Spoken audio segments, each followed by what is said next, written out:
There have been 8 U.S. presidents that have died while in office.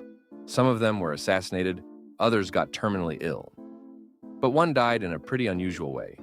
He was killed by eating a bowl of cherries. This video will tell the story of how Zachary Taylor died. What? No, not the NFL head coach. The very forgotten 12th President of the United States. This video will later discuss the many conspiracy theories surrounding the president's death that lasted over a century thereafter. Zachary Taylor was elected in 1848 as a member of the now-defunct Whig Party. He was a moderate for his time on the issue of slavery. He opposed spreading slavery into new territories, although he owned slaves himself. On a hot July 4th in the year 1850, President Zachary Taylor had been outside hosting a celebration at the White House. After a long, hot day of festivities, he would return inside the White House and enjoyed a large amount of cherries as a refreshing snack. It turns out that the cherries were spoiled, and in the following days, he would fall ill with severe stomach pains. He was diagnosed with cholera morbus, which is not to be mistaken with the disease known as cholera. This was a 19th century term used to describe gastroenteritis.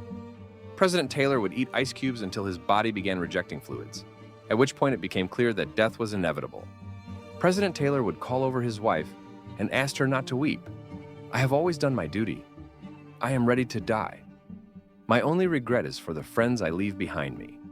President Taylor died on the night of July 9th, 1850, 5 days after consuming the deadly cherries.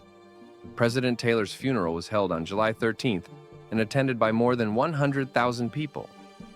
There were many conspiracy theories that resulted from the president's death, most notably that he was poisoned by pro-slavery Southerners. These conspiracies became even more prominent after the assassination of Lincoln 15 years later. In the 1980s, scientists tested President Taylor's remains, but ultimately, no evidence of poisoning was found. I would like to thank everyone for watching the entire video. If you enjoyed learning about the bizarre death of a former president, please subscribe. I plan to continue making videos about weird historical figures and events.